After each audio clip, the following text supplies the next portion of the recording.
Hey guys, this is Bharat. Welcome to my channel Dream and Achieve. Here I am going to start a wonderful lecture series on Indian polity for all the government exams, especially UPSC and PSC. So I hope that my lecture series will be very helpful for all the students who are preparing for the exams and also for the purpose of GK and current affairs. Please keep studying and enjoy the lectures. Hope they help you to achieve all your goals and succeed in life. Do not forget to please subscribe my channel and please like and share with as many people as possible. आज दोस्तों हम art and culture का एक और lecture लेके आया हूँ और बहुत ही शानदार लेक्चर है that is on Indian music. और आपको मैं बता दूं आर्ट एंड कल्चर हम डिस्कस कर रहे थे from the book Nitin Singhania. और हमने martial arts of India, dance forms of India, fairs and festivals of India जैसे बहुत अमेजिंग अमेजिंग चैप्टर्स जो हैं अभी तक कवर कर लिए हैं। अगर आपने नहीं देखे हैं वो लेक्चर्स तो प्लीज़ जाके देखें। आज हम दोस्तों इंडियन म्यूज़िक के बारे में बात करेंगे। शुरू करने से पहले दोस्तों मैं आप सबसे एक बात कहना चाहता हूँ कि मैं कोई म्यूज़िक का बहुत बड़ा एक्सपर्ट नहीं हूँ, ना ही मैंने म्यूज़िक में कोई डिग्री को प्राप्त कर रखी है। लेकिन जो हमारी बुक नितिन सिंघानिया में दिया हुआ है उसके अकॉर्डिंग जो मोस्ट ऑथेंटिक इन्फॉर्मेशन है वो मैं आप तक पहुँचाने की कोशिश कर रहा हूँ। और मुझे ऐसा 100% विश्वास है कि this is more than sufficient information if you are preparing for even the toughest of the competitive exams, right. इतना जानना आपके लिए मोर देन सफिशिएंट होगा, ठीक है। इसीलिए आप ये मत बोलिएगा कि भाई म्यूजिक है तो ये और 10 प्रकार होते हैं, आप उसमें पीएचडी कर सकते हो, आप उसके अंदर घुस जाओ, बिल्कुल एकदम डीप में घुस जाओ भाई और समझाने लग जाओ, ऐसा नहीं वैसा नहीं। देखिए मैं म्यूजिशियन बनने की यहाँ पे बात नहीं कर रहा हूँ, मैं आपको एक ओवरव्यू देना चाहता हूँ कि हमारे भारत देश में किस तरह के म्यूजिक के फॉर्म्स हैं और म्यूजिक का ओरिजिन और इतिहास कैसा रहा है, ठीक है। उसका एक जनरल ओवरव्यू अगर आप जानेंगे तो उतना मोर देन सफिशिएंट होगा for your any kind of exam. अगर हम म्यूजिक के इतिहास के बारे में बात करें दोस्तों तो ऐसा माना जाता है कि जो नारद मुनि थे उन्होंने भारत देश में म्यूजिक को इंट्रोड्यूस किया और उन्होंने ही नाद ब्रह्मा नाम के म्यूजिक के बारे में बताया। और वहां से भारत देश में का जो म्यूजिक है उसका इतिहास, जो रिकॉर्डेड इतिहास है, वो शुरू होता है। और जो फर्स्ट रेफरेंस जो हम रिटन मानते हैं कि रिटन डॉक्यूमेंट हमें भारत इंडियन म्यूजिक का मिला है वो भारत मुनि के नाट्य शास्त्र में दिखाई देता है, which was compiled in the 4th century AD. देखिए इतना पुराना है, मतलब 4th century after death of Christ वो आपके सामने जो है कंपाइल किया गया था। तो इतना पुराना डॉक्यूमेंट हमारे देश में, वहां पे फर्स्ट रेफरेंस है भारतीय म्यूजिक का।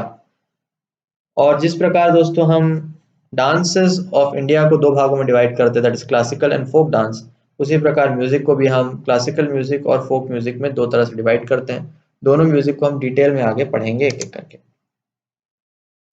लेटर पीरियड में दोस्तों 4th सेंचुरी के बाद में संगमा म्यूजिक जो है वो फेमस हुआ काफी ज्यादा हमारे देश में।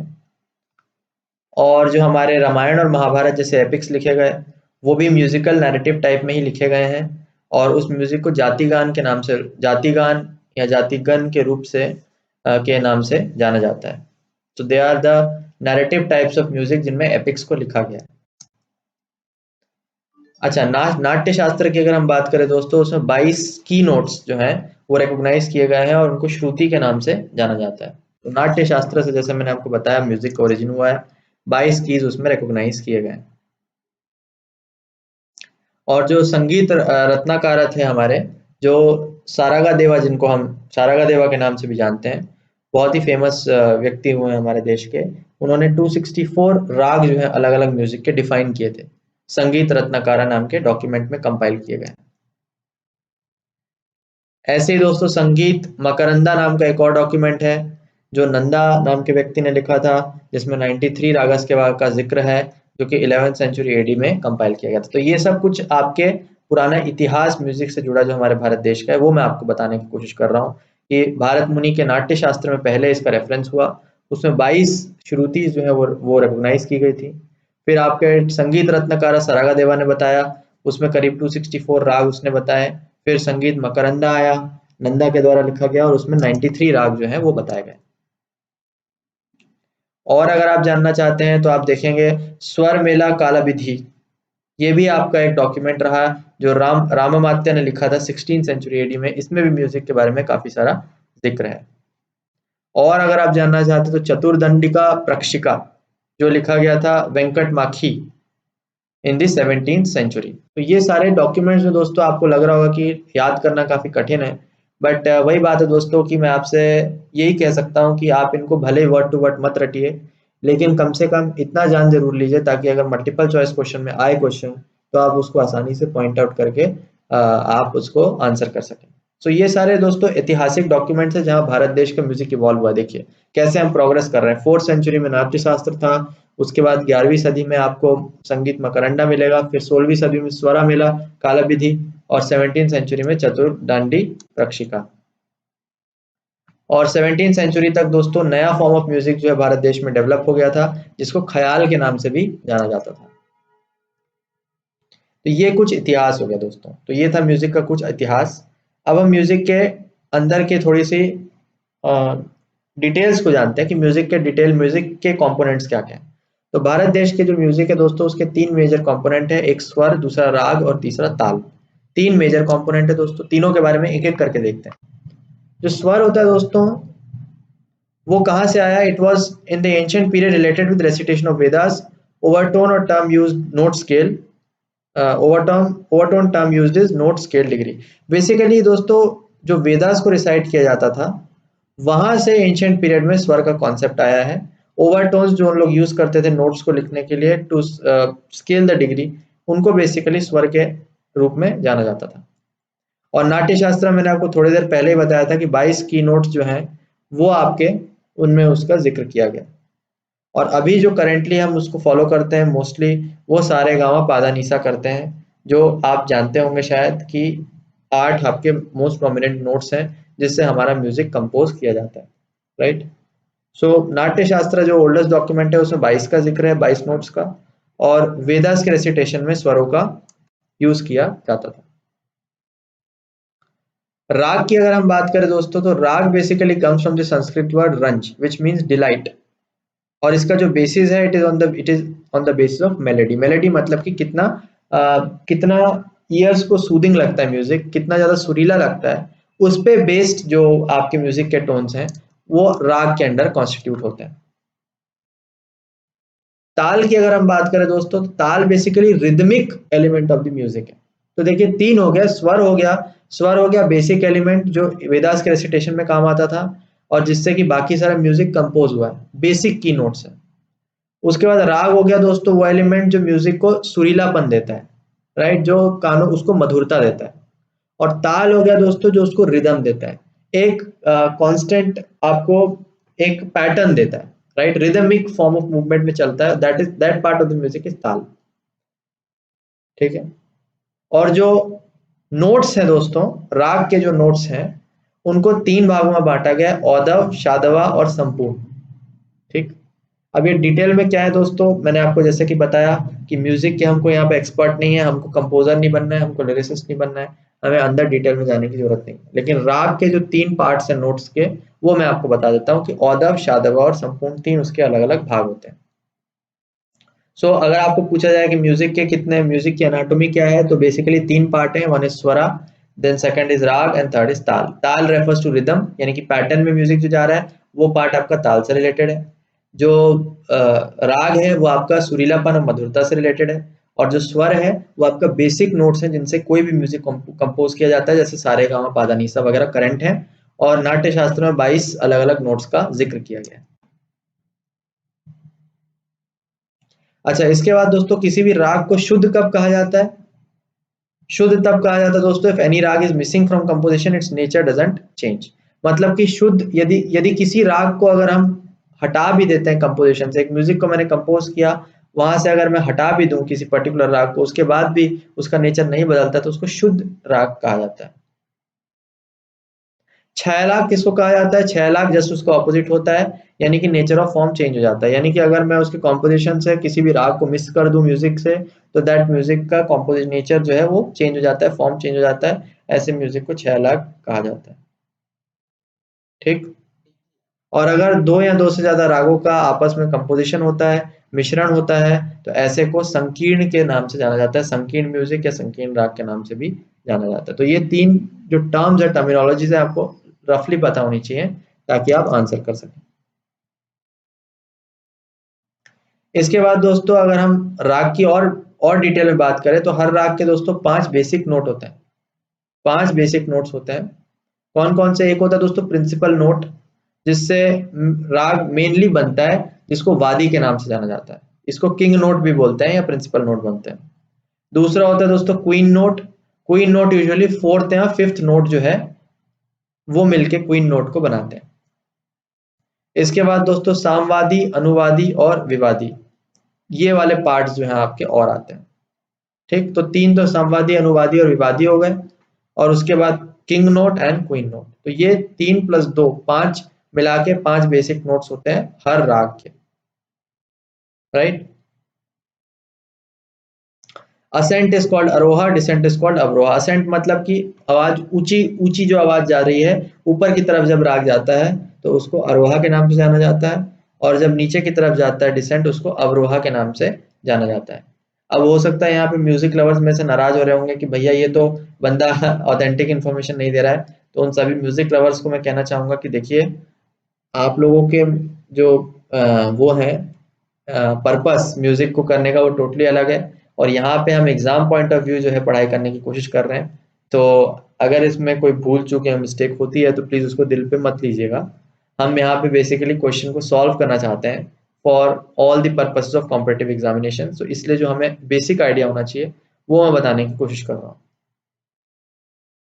अब असेंट और डिसेंट जो होते हैं नोट्स, उसके बेसिस पे रागों को 3 और भागों में बांटा जाता है, जो कि स्पीड पे बेस्ड होता है दोस्तों। यूजुअली स्पीड कितनी तेज है रागों की, तो उसमें बेसिकली 3 होते हैं, विलंबित, मध्य एंड द्रुत। ये 3 भाग और राग के होते हैं। तो कुल मिला जुला के दोस्तों राग एक बहुत ही इंपॉर्टेंट एलिमेंट है जिसके बारे में काफी डिटेल में बात कर ली। तो राग के बारे में क्या होगा दोस्तों, राग बेसिकली 5 भाग में डिवाइड होता है, एक तो आपको ये पता होना चाहिए। फिर उसके बाद depending on ascent and descent वो 3 भागों में बांटा जाता है। तो 5 बेसिक तो उसके अंदर नोट होते हैं, लेकिन असेंट और डिसेंट के बेसिस पे उनको 3 स्पीड में या 3 भागों में और बांटा जा सकता है। और यदि एलिमेंट्स ऑफ वर्किंग की आप बात करोगे कि कौन कौन से एलिमेंट्स हैं जो उसमें काम कर रहे हैं राग में, वो भी मैंने आपको 3 बताया कि औदव, शादव और संपूर्ण, 3 एलिमेंट जो है उसके अंदर काम कर रहे हैं, जिनको मिला के राग जो है वर्क करता है, काम करता है, राइट। तो ये चीजें जो है आपको मैंने राग के बारे में थोड़ी सी इंफॉर्मेशन दे दी। अब ताल के बारे में भी थोड़ी दे देते हैं दोस्तों। ताल जो है मैंने आपको अभी बताया था कि जो रिदमिक ग्रुपिंग होती हैं वो बेसिकली ताल होती हैं, और बेसिकली बीट्स की ये फॉर्म में होती है, रिपीटिशन होता है बेसिकली। तो साइकिल्स में रिपीटिशन होता है, 3 से 108 साइकिल्स जो हैं वो हो सकते हैं जो रिपीट करते हैं, right. So rhythmic grouping of beats होते हैं, वो बेसिकली ताल के फॉर्म में जाने जाते हैं। ठीक, tempo of tala which keep the uniformity of time, time span is called laya. So time span को अगर ध्यान में देख करके अगर ताल को फॉर्म किया जाता है, मतलब कि जो रिदमिक पैटर्न्स होते हैं वो टाइम के बेसिस पे होते हैं, 2 मिनट बाद, 3 मिनट बाद, 4 मिनट बाद, ऐसे फिक्स होता है, तो ऐसे को लय कहा जाता है। और आज तक सिर्फ 30 तालों को जो है करंटली पहचाना गया है, एंड 10 से 12 जो है यूजुअली यूज किए जाते हैं। ये बहुत इंपॉर्टेंट चीज है, क्वेश्चन में आ सकता है, तो आपको पता होना चाहिए कि 30 अलग अलग तरह के ताल जो है अभी तक आइडेंटिफाई किए गए हैं, और भी हो सकते हैं, बट यूजुअली वो उनका कोई रेलिवेंस नहीं है, या वो उतने प्लीजिंग टू द ईयर्स नहीं लगते हैं, इसलिए उनका यूज नहीं किया जाता है। ठीक है, 30 अलग अलग है जो मेजरली यूज किए जाते हैं, और उसमें से भी 10-12 हैं जो हम करंटली यूज करते हैं, बाकी जो है बहुत ही कम, ना के बराबर। इसके बाद दोस्तों आता है रस। नाम से ही समझ में आ रहा होगा दोस्तों, word is the Hindi word रस, जिसका मतलब होता है अमृत, अमृत की तरह, या फिर आपका टेस्ट। सो इमोशंस जो है which are evoke through singing and playing of the instruments, इनको हम रस के नाम से जानते हैं कि भाई मैंने गाना गा रहा हूँ, मैं इंस्ट्रूमेंट बजा रहा हूँ, तो मुझे बहुत अच्छा लग रहा है, एक सूदिंग फीलिंग आ रही है, बहुत अच्छा टेस्ट मिल रहा है, that is called rasa. And it is also called aesthetic delight obviously. So 15 century के बाद भक्ति रस अलग से एक कैटेगरी बना के इंट्रोड्यूस किया गया था, जिसमें सारे भक्ति के सॉन्ग, भक्ति के डिवोशनल म्यूजिक, रस वगैरह डाले जाते थे, ये सारी चीजें। बट रस का बेसिक डेफिनेशन आपको पता होना चाहिए। ऐसे दोस्तों थाट होता है। थाट का क्या मतलब होता है? System of classification of ragas in different groups. रागों को जो हमने अभी अलग अलग बांटा, आपने पिछले देखा होगा कि वर्किंग एलिमेंट के बेसिस पे 3, उसके बाद बेसिक नोट्स के बेसिस पे 5, स्पीड्स के बेसिस पे 3 और, राइट, ये सारे हमने बांटे हैं राग को अलग अलग। तो वो सिस्टम ऑफ क्लासिफिकेशन अलग अलग बेसिस पे जो क्लासिफाई करते हैं उस सिस्टम को थाट बोला जाता है। और बहुत सारे अलग अलग थाट के क्लासिफिकेशन जो अडॉप्ट किए गए। ऐसा ही नहीं है कि मैंने जो आपको पीछे 3 बताए वही सिर्फ क्लासिफिकेशन है, और भी बहुत सारे क्लासिफिकेशन एग्जिस्ट करते हैं depending upon the type of music that you performing, people who are performing, region जहां से संबंधित है। बहुत सारे बिलावल, कमाज, असावन, भैरव, कल्याण, मारवा, पूर्वी, तोड़ी, देखिए आप कितने सारे सिस्टम्स हैं जिनमें रागों को अलग अलग फॉर्म में क्लासिफाई किया जाता है। और सबको आप डिटेल में जानने अगर घुसेंगे तो आपको पता चल जाएगा कि म्यूजिक कितनी ज्यादा वास्ट, डाइवर्स और बहुत ही इन डेप्थ फील्ड है। जितने भी साइंस के स्टूडेंट्स हैं जो म्यूजिशियंस के अभी तक रिस्पेक्ट नहीं करते हैं, तो आपको मैं कहना चाहूंगा कि प्लीज इस लेसन को पढ़ने के बाद आप समझें और उनकी रिस्पेक्ट करें कि कितनी ज्यादा गहरी फील्ड है ये, और उसके अंदर घुसते चले जाओगे तो आपको बहुत नई नई चीजें सीखने को मिलती चली जाएंगी। ठीक। समय, ऑब्वियसली हिंदी वर्ड जो समय है विच मीन्स टाइम, वहीं से लिया गया है। और हर राग का एक स्पेसिफिक टाइम होता है जब उसको परफॉर्म किया जाता है।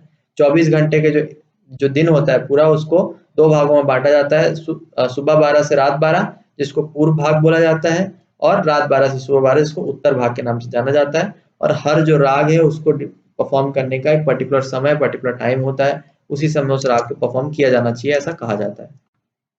ठीक। तो ये दोस्तों मैंने डिस्कस कर लिया थोड़ा सा, आपको मैंने एनाटॉमी ऑफ म्यूजिक के बारे में डिस्कस कर लिया, स्वर, राग, ताल, तीनों के बारे में मैंने थोड़ा थोड़ा आपके साथ डिस्कस कर लिया। ठीक। अब हम म्यूजिक के क्लासिफिकेशन में जाते हैं दोस्तों कि म्यूजिक को कितने भागों में डिवाइड किया गया है। अगर हम बात करें ऐतिहासिक रूप से तो म्यूजिक को 2 भागों में बांटा गया है, हिंदुस्तानी और कार्नेटिक म्यूजिक। ठीक। दोनों के क्या क्या कैरेक्टरिस्टिक्स हैं हम एक एक करके देखते हैं। हिंदुस्तानी म्यूजिक दोस्तों अडॉप्टेड शुद्ध स्वर सप्तका। ठीक। यानी कि शुद्ध जो स्वर है वो बेसिकली हिंदुस्तानी म्यूजिक ने अडॉप्ट किया था दोस्तों, right, and it is more like a classical music आप कह सकते हो। और 10 स्टाइल्स ऑफ, अलग अलग स्टाइल्स ऑफ सिंगिंग इसमें आपको देखने को मिलेंगे। एक एक करके दोस्तों हम इन 10 स्टाइल्स को जानने की कोशिश करते हैं, या मैक्सिमम जितने जान सकते हैं उतने जानने की कोशिश करते हैं। सबसे पहला आता है दोस्तों हिंदुस्तानी म्यूजिक के अंदर ध्रुपद। जो ध्रुपद होता है दोस्तों वो oldest and grandest form of music है, और उसके जो रूट्स हैं वो ध्रुवपद और प्रबंधा जैसे पुराने जो म्यूजिक के फॉर्म चले आ रहे थे एंशियंट टाइम से, उनमें इसके जो रूट्स हैं वो खोजे जा सकते हैं। और ये वाला जो म्यूजिक फॉर्म है सबसे ज्यादा जेनिथ यानी कि सबसे ज्यादा अपनी पीक पे पहुंचा एट द टाइम ऑफ शहनशाह अकबर।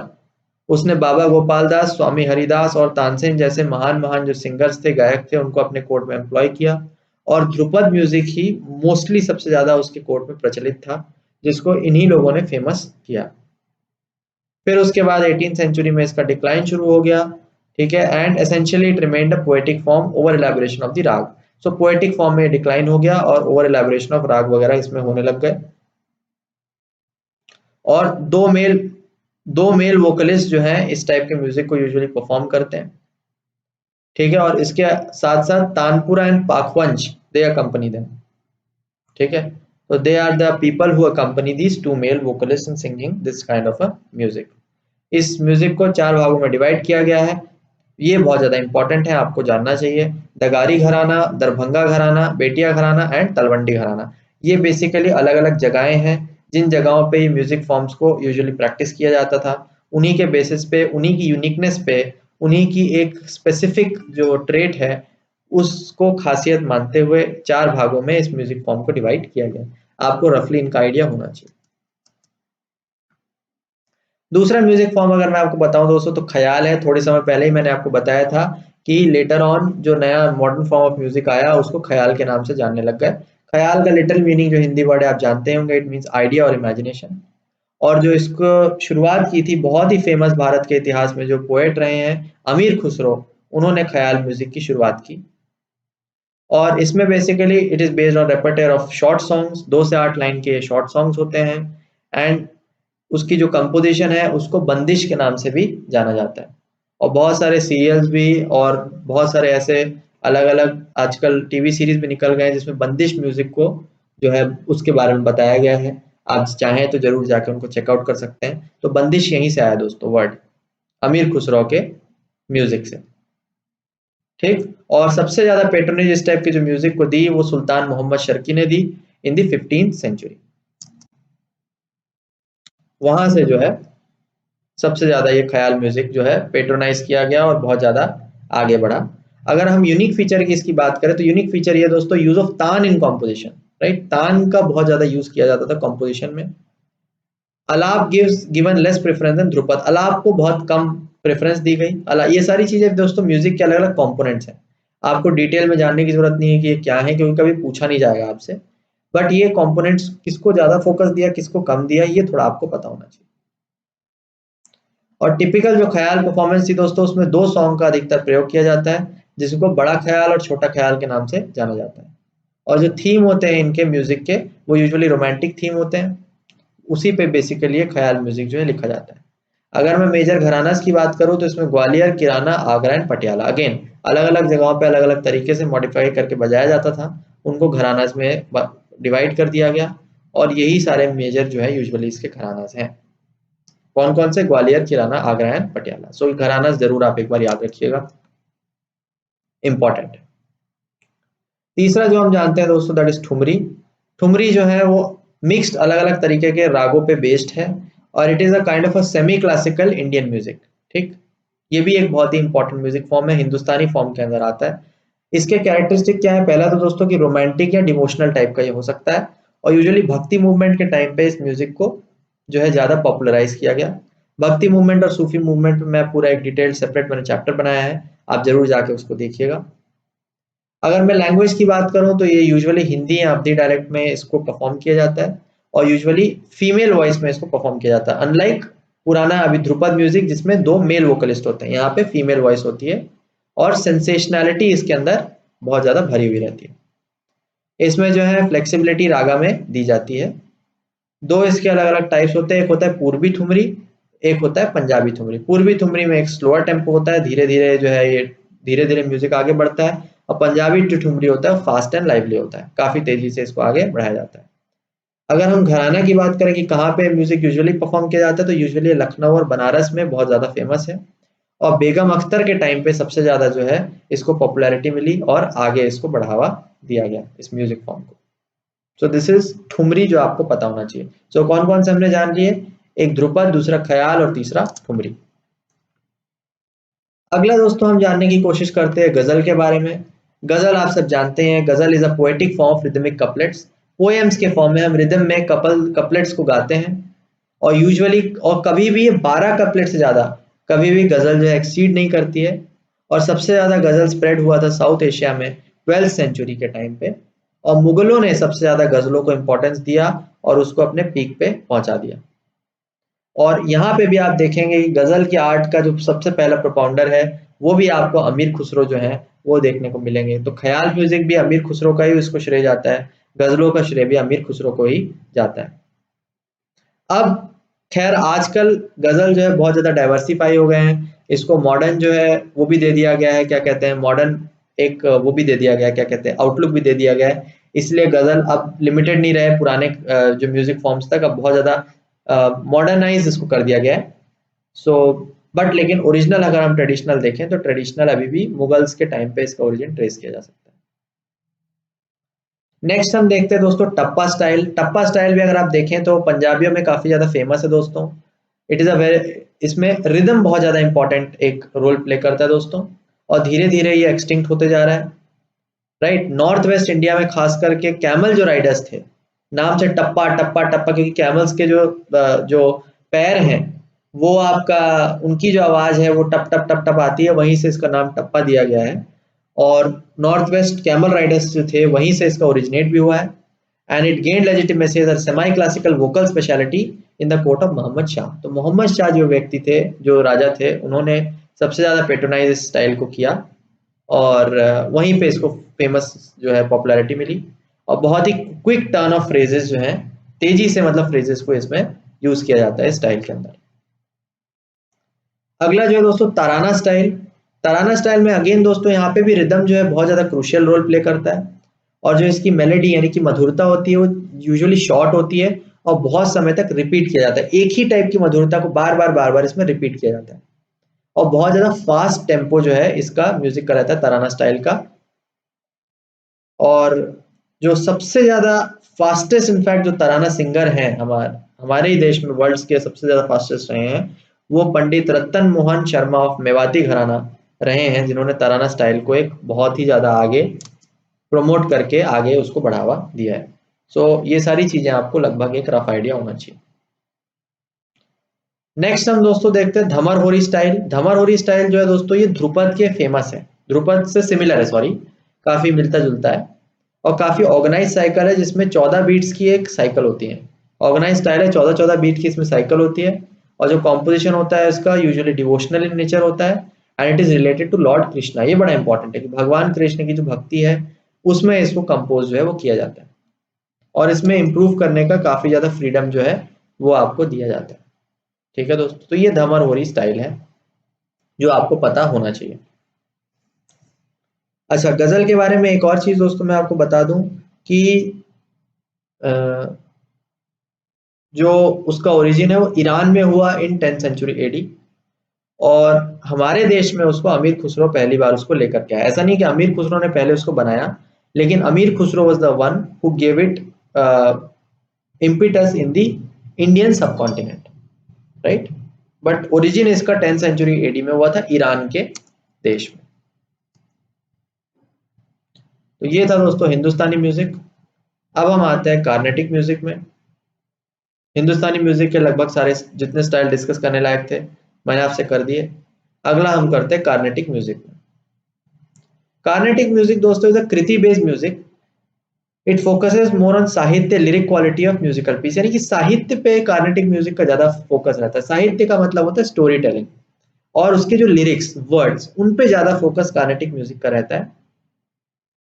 इसमें यूजुअली ताल जो है वो फिक्स्ड रहता है, और उसका जो रिदमिक स्टाइल है वो भी फिक्स्ड रहता है, और हर कॉम्पोजिशन में अलग अलग पोस्ट होते हैं जो लगभग फिक्स रहते हैं सभी कॉम्पोजिशन में। जैसे कि पल्लवी, पल्लवी बोलते हैं फर्स्ट और second thematic lines of composition, यानी कि पहली और दूसरी लाइन जो है कंपोजिशन की जो म्यूजिक बनाया गया है जिसमें उनके थीम के बारे में डिस्कस किया जाता है, उसको पल्लवी के नाम से जाना जाता है। इसके बाद पल्लवी को फॉलो करने वाली अगली जो 2 लाइन्स हैं उनको अनुपल्लवी के नाम से जाना जाता है, जिसमें और थोड़ी जानकारी आपको थीम के बारे में मिलती है। फिर आता है दोस्तों वर्णम, जिसमें बिगिनिंग में जो कॉम्पोजिशन संग किया जाता है, beginning recital, it reveals the raga of the recital further made up of 2 parts, purvanga and uttaranga, right. तो वर्णम आता है जो उसके बाद जिसमें 2 भाग होते हैं, purvanga and uttaranga. And finally दोस्तों आपको देखने को मिलेगा ragamalika, which is the concluding part of pallavi. Pallavi का जो कंक्लूडिंग पार्ट है, लास्ट पार्ट है कॉम्पोजिशन का, that is called ragamalika. ठीक, तो ये आपका दोस्तों कार्नेटिक म्यूजिक था। बहुत ज्यादा इसमें डिविजन्स नहीं है, बहुत ज्यादा इसके बारे में डिटेल में जानने की जरूरत नहीं है, इतना मोर देन सफिशिएंट है कार्नेटिक म्यूजिक के बारे में जानना। ठीक, तो this was basically the classical music. So Hindustani music and Carnatic music both were types of classical music in India. उसके बाद हम आते हैं दोस्तों फोक म्यूजिक। फोक म्यूजिक का डेफिनेशन वही है दोस्तों जो फोक डांस का था, कि अलग अलग स्टेट में अलग अलग रीजन, लोकेलिटी और टाइप ऑफ पीपल के बेसिस पे अलग अलग लोग अलग अलग अपना खुद का म्यूजिक अडॉप्ट करते हैं। ठीक, और लोकल एलिमेंट्स में बहुत ज्यादा शामिल हैं। पूरे देश में यूनिवर्सली वो बहुत ज्यादा पॉपुलर नहीं है, बट लोकल एरियाज में हद से ज्यादा पॉपुलर है, किसी ट्राइब में या कल्चर में या कहीं और। ठीक, बहुत सारे अलग अलग इसके टाइप्स हो सकते हैं, जो कुछ फेमस हैं उनको हम आइए डिस्कस कर लेते हैं। पहला है दोस्तों ball. So it is not only a type of music but also Bengali religious sect. बहुत इंपॉर्टेंट है कि बंगाल का एक रिलीजियस सेक्ट है दोस्तों बॉल, उसी के नाम पे इस म्यूजिक को दिया गया है। इसके जो लिरिक्स हैं, जो बोल हैं, वो इन्फ्लुएंस किए गए हैं बाय हिंदी भक्ति मूवमेंट। भक्ति मूवमेंट से इनका इन्फ्लुएंस हुआ है। और यहाँ तक कि जो सूफी है दोस्तों, form of Sufi exemplified by song of Kabir and is also called Baul gaan. सो सोचिए सूफी का जो एक गान है उसको कबीर, उसको बॉल गान के नाम से भी जाना जाता है। सो इसमें बहुत ज्यादा it has a long heritage of preaching mysticism through song in Bengal. तो अगर सबसे इंपॉर्टेंट बॉल से पहले तो आपको जानना है कि बंगाल में ये बहुत ज्यादा फेमस है, और मिस्टिसिज्म को सॉन्ग के थ्रू प्रीच किया जाता है through the ball type of music. Next है दोस्तों वानावान। वानावान दोस्तों कश्मीर का है, जिसमें जो सॉन्ग्स हैं वो वेडिंग सेरेमनीज के टाइम पे सिंग किए जाते हैं, राइट। कश्मीर का फोक डांस है वानावान। सो वेडिंग सेरेमनीज में इस म्यूजिक को यूज किया जाता है। नेक्स्ट है दोस्तों Alha. Alha is famous in Madhya Pradesh, so it is a heroic ballad song with intricate words. तो बेसिकली हीरोइक जो लोग होते हैं उनके लिए बेसिकली ये सॉन्ग को डेडिकेट किया जाता है। जो लैंग्वेज यूज की जाती है वो ब्रज, अवधी, भोजपुरी, ये सारी भाषाओं का प्रयोग किया जाता है। और महाभारत का जो एपिक है वहां से यूजुअली जो इसके थीम्स हैं उसको डिराइव किया जाता है। तो ये वहां का लोकल म्यूजिक है। नेक्स्ट हम जान सकते हैं दोस्तों पानीहारी के बारे में। पानीहारी यानी कि नाम से समझ में आ रहा है, पानी यानी कि वाटर, हारी मतलब हार जाना। सो नाम से ही समझ में आ रहा है पानीहारी राजस्थान का एक फेमस फोक म्यूजिक है।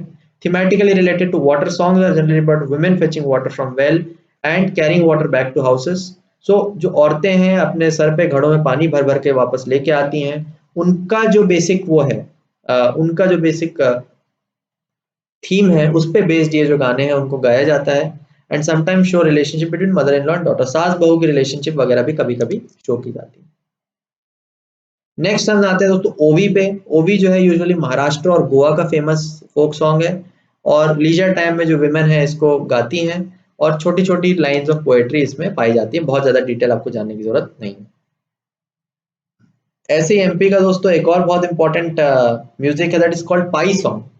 इसको फेस्टिवल्स के टाइम पे दोस्तों यूजुअली सिंग किया जाता है, और खास करके बारिश के समय। और क्यों सिंग करते हैं? For the good harvest and the monsoon, ताकि बारिश अच्छा हो, मानसून अच्छा हो, और अच्छे से खेती वगैरह हो पाए। और फार्मर कम्युनिटी का यूजुअली ये सॉन्ग है, पाई सॉन्ग। लावनी तो खैर बहुत ही ज्यादा फेमस है दोस्तों, आपको पता होना चाहिए। लावनी की महाराष्ट्र का बहुत इंपॉर्टेंट फोक म्यूजिक भी है और डांस फॉर्म भी है। It is both, so combination of traditional dance and song and perform along with dholki, powerful rhythm and beats. Powerful rhythm और बीट्स इसमें होती हैं, ढोलकी के साथ परफॉर्म किया जाता है। Lavani is from Maharashtra. अगला हम आते हैं दोस्तों मांड। मांड भी राजस्थान का एक फेमस फोक म्यूजिक है, जो राजस्थान के रॉयल जो शाही दरबार हैं, कोर्ट्स हैं, वहां पे इसको रिकॉग्निशन मिला, क्लासिकल सर्कल में मिला। और जो राजपूत जो राजा रहे हैं जिन्होंने राजस्थान को रूल किया है, उनकी ग्लोरी में इस गाने को गाया जाता है, मांड को। उसके बाद दोस्तों डांडिया के बारे में मेरे को आपको बताने की जरूरत नहीं है। डांडिया गुजरात का बहुत ही फेमस फोर्स डांस फॉर्म भी बोल सकते हैं, और म्यूजिक स्टाइल भी बोला जा सकता है। होली और लीला ऑफ कृष्णा एंड राधा को वहां पे यूजुअली डिपिक्ट किया जाता है। ठीक, गरबा के साथ इसको परफॉर्म किया जाता है। नवरात्रि में यूजुअली फीचर करते हैं। और डांडिया रास जो है वो खेला जाता है। It is very popular. And another रास इज डांग लीला। राइट, सो ये सारी चीजें जो है, ये सारी चीजें दोस्तों डांडिया में आपको देखने को मिलेगी। डांडिया इज वेरी पॉपुलर, आपको पता होना चाहिए। नेक्स्ट दोस्तों पोवाड़ा। पोवाड़ा भी जो है महाराष्ट्र का बहुत फेमस म्यूजिक है। इट इज बलाड संग for the heroes of part like Shivaji. तो शिवाजी जो है महाराष्ट्र के बहुत बड़े हीरो माने जाते हैं। राइट, तो शिवाजी के जो हीरोज हैं, उस टाइप के जो अलग अलग हीरोज हैं, उनके नाम पे पोवाड़ा गाना जो है गाया जाता है। फिर हम थोड़ा सा चलते हैं दोस्तों नॉर्थ ईस्ट में। नॉर्थ ईस्ट में मणिपुर का एक फेमस फोक सॉन्ग है खंगजोन परवा। So it is a popular ballad genre, music narration of Battle of Khonjom fought between British and Manipur army। तो सोचिए जब अंग्रेज आए थे, उन्होंने जब मणिपुर आर्मी और ब्रिटिश के बीच में जब लड़ाई हुई थी, खोंगजोम बैटल उसका नाम है, बैटल ऑफ खोंजोम, उसके जो म्यूजिकल नरेशन है वो इस गांव के नाम से, इस म्यूजिक के फॉर्म में बताया जाता है। फिर हम जानते हैं दोस्तों भागवती। भागवती यूजुअली कर्नाटक और महाराष्ट्र में ज्यादा फेमस है। गजल से सिमिलर ये है, और स्लोअर पिच में इसको गाया जाता है। लव, नेचर, फिलोसफी, ये सारे थीम्स पे भगवती के जो सॉन्ग हैं वो गाए जाते हैं। Last but not the least दोस्तों हम जानते हैं fusion of classical and folk. अब जो क्लासिकल म्यूजिक था दोस्तों वो तो पुराना था ही। इसके अलावा जो फोक म्यूजिक है दोस्तों वो आपका इवॉल्व हुआ लोकल एरियाज में, स्टेट्स में। पर ऑब्वियसली दोस्तों दोनों सेपरेट तो रह नहीं सकते, इसलिए बहुत सारे ऐसे नए नए म्यूजिक फॉर्म भी इवॉल्व हुए जिसमें फ्यूजन जो है दोनों का देखने को मिला, और एक नए नए नए टाइप ऑफ म्यूजिक भी डेवलप हुआ। और बेस्ट एग्जांपल है उसके दोस्तों सुगम संगीत। So they are the genre of devotional song which bring together folk and classical songs, earliest like Prabandha and Dhrupanda। So Sugam Sangeet जो है it is one of the best example आपको देखने को मिलेंगे। So they are combination of classical and folk। इसमें आपको कुछ कुछ और देखने को मिलेंगी सब कैटेगरीज। भजन। भजन का आप सब जानते हैं दोस्तों कि डिवोशनल सॉन्ग जो भक्ति मूवमेंट में फेमस हुए थे, जो भगवानों की प्रार्थना में, भगवानों की प्रेज में गाए जाते हैं, उनको भजन के नाम से जाना जाता है। उनके जो लिरिक्स हैं सिंपल मेलोडीज, सिंपल मधुर स्वरों में गाए जाते हैं। और वन और मोर रागज उसमें यूजुअली लिए जाते हैं। Stories from lives of gods and goddesses from Mahabharata and Ramayana are popular themes, right. Mahabharata Ramayana से यूजुअली भजन को लिया गया। और म्यूजिकल इंस्ट्रूमेंट चिमटा, ढोलक, मंजीरा, ये सारी चीजें जो है यूज की जाती हैं। इसके अलावा दोस्तों शबद भी बहुत इंपॉर्टेंट डिवोशनल सॉन्ग है। ये पॉपुलराइज किया गया था दोस्तों सिखों के द्वारा। गुरुद्वारों में शब्दों को सिंग करते हैं, राइट। गुरु नानक देव जी और भाई मर्दाना जो उनके साथी थे, उन्होंने शब्दों को बहुत ज्यादा पॉपुलराइज किया। ऐसे ही दोस्तों कवाली एक अलग टाइप का है। यूजुअली कवाली जो है वो इस्लाम धर्म से संबंधित है ना। इसमें प्रेज ऑफ अल्लाह, अल्लाह के प्रेज में जो लिरिक्स हैं वो गाए जाते हैं, प्रॉफिट मोहम्मद के प्रेज में गाए जाते हैं, और भी बाकी जो सूफी फकीर और संत रहे हैं उनके जो प्रेज हैं उसमें गाए जाते हैं। इसमें सिंगल राग यूजुअली होता है। फारसी में, उर्दू में, पर्शियन में यूजुअली लिखा जाता है। या तो सोलो सिंग किया जाता है या फिर ग्रुप ऑफ 2 लीड सिंगर्स के साथ सिंग किया जाता है। और आपको जान के हैरानी होगी कि अमीर खुसरो ही कव्वाली के भी ओरिजिनेटर माने जाते हैं। सो अमीर खुसरो का नेम देखिए दोस्तों 3 जगह पे जुड़ गया। एक तो ख्याल म्यूजिक, दूसरा आपका जुड़ गया गजल से, और तीसरा जुड़ रहा है कव्वाली से। सोचिए कितने महान पोएट थे, इसीलिए आज अमीर खुसरो का नाम भारत के इतिहास में स्वर्णिम अक्षरों में लिखा गया, राइट। सो सुगम संगीत के 3 कैटेगरीज है, भजन, शबद and qawwali. Bhajan usually Hindus use करते हैं, शबद सिखों का है, कव्वाली जो है इस्लाम धर्म से संबंधित है। फिर इसके बाद जो है रविन्द्रनाथ टैगोर जी आए। उन्होंने अपने खुद के और संगीतों को बहुत ज्यादा प्रचलित किया। बहुत बड़े इंसान आदमी हुए वो भारत देश के इतिहास में। उन्होंने बंगाल में बहुत सारा कंपोज किया म्यूजिक को, और क्लासिकल एलिमेंट्स को साथ बंगाल के जो फोक स्टोरीज हैं उसके साथ मिक्स करके बहुत सारी स्टोरीज बनाई। Worship of one true god, ये सारी चीजें मैसेज दिए। Devotion to nature, beauty, love, celebration of life, prominent emotion, patriotism, ये सारी चीजें रविंद्रनाथ जी ने जो है फेमस की हैं। और रविंद्र संगीत में हमें देखने को ये मिलता है। ये भी एक फ्यूजन के फॉर्म में आपको देखने को मिलेगा। इसके अलावा दोस्तों गान संगीत देखने को मिलेगा, जिसमें फोक म्यूजिक को ग्रुप्स में और लार्ज नंबर्स में गाया जाता है। इसकी जो थीम है वो भी पेट्रियोटिक फीलिंग से बेस्ड होते हैं। Protest against malpractice of society, try to make a social message, right. So national song जो है वंदे मातरम वगैरह, ये सारी चीजें भी गान संगीत के अंडर में आते हैं, जहाँ पे फोक म्यूजिक को बहुत लार्ज नंबर में ग्रुप्स में लोग गाते हैं। आपने देखा होगा कि जब भी नेशनल एंथम होता है या नेशनल सॉन्ग होता है तो कोई एक आदमी अकेला नहीं गा रहा होता है, बहुत सारे लोग एक साथ खड़े होकर उसको कोरस में गाते हैं। क्यों गाते हैं दोस्तों? क्योंकि पूरे सोसाइटी को एक मैसेज की तरह उसको यूज किया जाता है ना। एक पेट्रियोटिज्म की फीलिंग, एक एकता, एकजुटता की फीलिंग को ये सारी चीजें सामने लेके आती हैं। ऐसे ही दोस्तों हवेली संगीत हो सकता है, जिसमें राजस्थान एंड गुजरात है, ये दोनों में ज्यादा प्रचलित है। यहाँ पे यूजुअली पुश्ती मार्ग संप्रदाय के जो लोग हैं वो हवेली संगीत का जो है प्रैक्टिस करते हैं। एंड दे थिंक दैट पुश्ती मार्ग is a way of salvation, यानी मोक्ष प्राप्त करने का एक तरीका उन्होंने जिसको वो पॉपुलराइज करते दैट इज पुश्ती मार्ग, उसके बारे में गीत गाते हैं। ये भी एक तरह से मिक्सचर है फोक और क्लासिकल का। लास्ट में हम देखिए दोस्तों देखते हैं मॉडर्न म्यूजिक, जहाँ पे भारत के इतिहास से कोई लेना देना नहीं है। It has usually come from the western culture.